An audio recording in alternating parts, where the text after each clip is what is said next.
This dark side of France during the recession will shock you. The French central bank predicted that the economy will only grow by 0.1% in the last 4 months of the year. In the third quarter of 2022, France's GDP dropped by 0.2%. This was due to the high cost of living and rising energy prices. Europe as a whole is in a bad spot, with several of the largest economies taking a hit. So, how does France deal with the downturn? Keep watching to find out. France's economy is the 5th largest in the world, and it makes up about 20% of the GDP of the Eurozone. At the moment, services are the most important part of the country's economy, making up over 70% of GDP. France is one of the top countries in the world when it comes to making cars, airplanes, trains, cosmetics, and luxury goods.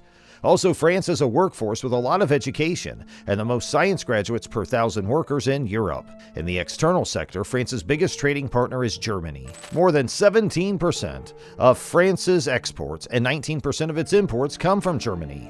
France's main exports are machines, transportation equipment, equipment for space travel, and plastics. Its main imports are machines, cars, and crude oil. Also, France is the most traveled to country in the world, which makes tourism an important part of the economy. Compared to other economies, France's did pretty well during the economic crisis. France's GDP only went down in 2009 because it didn't depend too much on trade with other countries and because private consumption rates stayed the same. But the recovery's been slow, and policymakers are still worried about high unemployment rates, especially among young people. After the crisis began, the economy slowed down, and the country has had to deal with a number of economic problems. Less money's coming in from taxes, and people have less money to spend. Policymakers have tried to bring the economy up to date, but this has been hard to do. The former Sarkozy government was extremely unpopular, and part of the reason for this was the reform agenda that they implemented. Still, the Hollande government has to fix France's public finances while boosting economic growth. The government budget deficit's higher than the average for the Eurozone,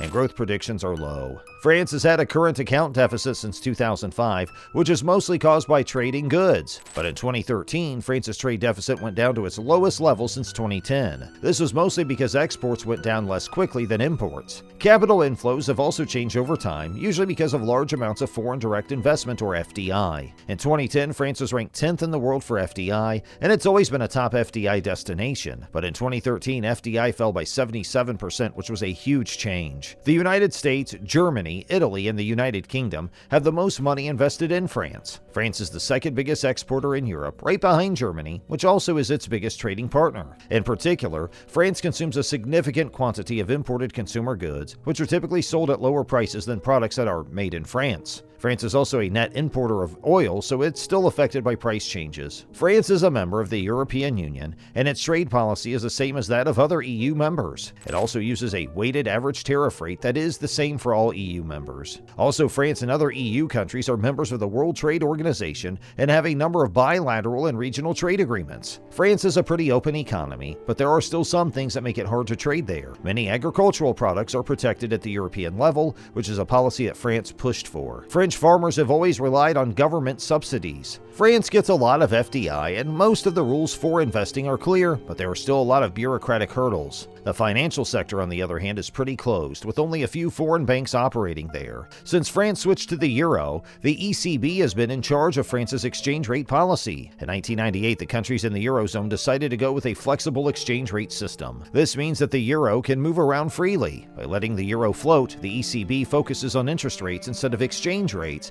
and doesn't get involved in foreign exchange markets. Alright everyone, this brings us to the end of our video. If you guys enjoyed this and got something fresh out of it, make sure you subscribe, give the video a big thumbs up, and don't forget to ring the bell icon for more videos like this.